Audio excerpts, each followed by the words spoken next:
स एवायं मया तेद्य योगः प्रोक्तः पुरातनः भक्तोऽसि मे सखा चेते रहस्यं ह्येतदुत्तमम्।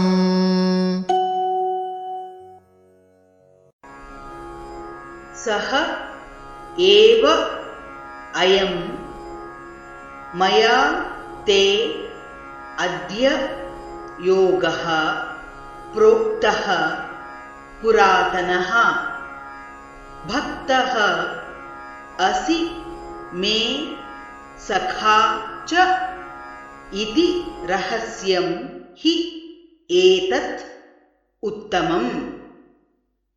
स एवायं मया तेद्य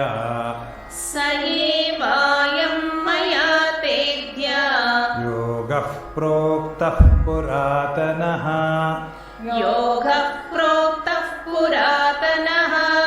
भक्तोऽसि मे सखा चेति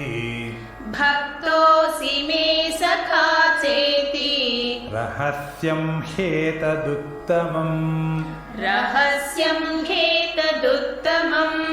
स एवायं मया तेद्य योगः प्रोक्तः पुरातनः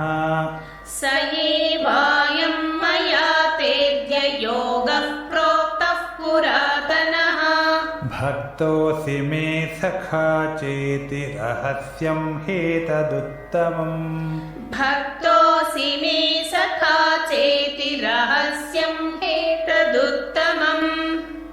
स एवायं मया तेद्य योगः प्रोक्तः पुरातनः भक्तोऽसि मे सखा चेति रहस्यं ह्येतदुत्तमम्।